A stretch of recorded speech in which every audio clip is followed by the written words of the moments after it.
ಸೊಲ್ಲಾಪುರ ಪಕ್ಕದೊಳಗೆ ಹನ್ನೂರ್ ಅಂತ ಊರು ಬರ್ತದ.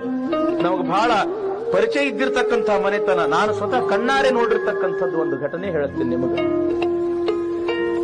ಬಹಳ ಬಡತನ ಇತ್ತು, ದುಡಿಯಾಕಂತ ಸೊಲ್ಲಾಪುರಕ್ಕೆ ಬಂದಾರ. ಅಲ್ಲಿ ಮೀಲ್ಗಳು ಬಹಳ, ಬಟ್ಟಿ ಮೀಲ್, ಚಾದರ್ ಮೀಲು, ಬಟ್ಟಿ ಇಂಥವು ಬಹಳ ಅದಾವ ಅಲ್ಲಿ.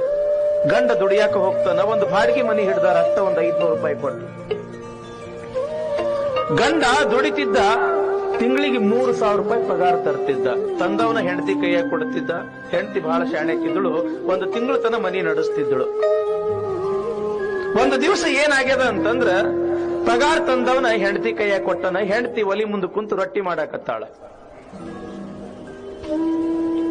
ಇನ್ನೇನು ಒಯ್ದು ಪೆಟ್ಟಿಗೆ ಒಳಗೆ ಇಡಬೇಕು ಅಂತ ಅಲ್ಲೇ ಪಕ್ಕದೊಳಗ ಆ 3,000 ರೂಪಾಯಿ ಇಟ್ಟು ರೊಟ್ಟಿ ಮುಂದೆ ನೋಡಿ ರೊಟ್ಟಿ ಮಾಡಾಕತ್ತಾಳ. ಪಾಪ ಎರಡು ವರ್ಷದ ಕೂಸ, ಅದಕ್ಕೂ ಹೆಸರು ಸಹಿತ ಹಿಂಗ ಸಂಗಪ್ಪ ಹಿಂಗೇನೋ ಇಟ್ಟಿದ್ರು. ಅದು